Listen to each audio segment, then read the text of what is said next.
Hello नमस्ते।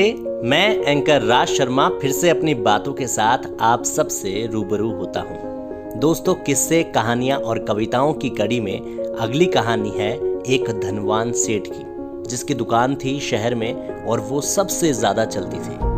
उसकी दुकान पर हर तरह का सामान मिलता था, इसीलिए दुकान पर हर टाइम पर ग्राहकों की भीड़ लगी रहती थी। सेठ की इस बड़ी सी दुकान पर एक छोटा सा व्यापारी सेठ को मक्खन सप्लाई करता था, जो कि एक गोल पेड़े के आकार का आता था और हर पेड़े का वजन 1 किलोग्राम था।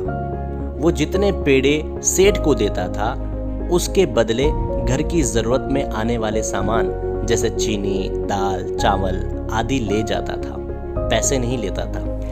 ये सिलसिला काफी टाइम से चला आ रहा था और दोनों एक दूसरे पर पूरा भरोसा रखते थे।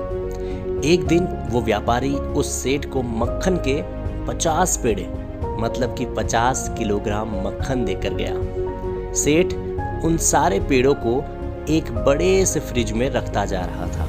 पेड़े रखते रखते सेठ के मन में एक विचार आया कि क्यों ना एक पेड़े का वजन जांच लिया जाए। सेठ ने फटाफट तराजू मंगवाया और पेड़े का वजन किया। वो आश्चर्यचकित हो गया क्योंकि पेड़े का वजन 900 ग्राम निकला, ना कि 1 किलो। सेठ ने दूसरे पेड़े को तराजू पर रखा तो उसका वजन भी 900 ग्राम आया।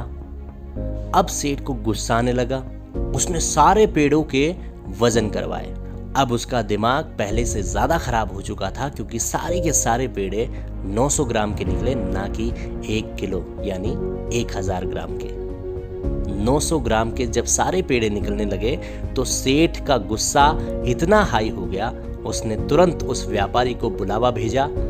व्यापारी आया तो सेठ ने उसे पेड़ों का वजन करके दिखाया और खूब भला बुरा कहा। उस व्यापारी को कहा गया कि वो ईमानदार नहीं है, उसमें बेईमानी कूट कूट कर भरी हुई है। उसे ये पाठ भी पढ़ाया जाने लगा कि भाई, व्यापारी को ईमानदार होना चाहिए, बेईमान नहीं।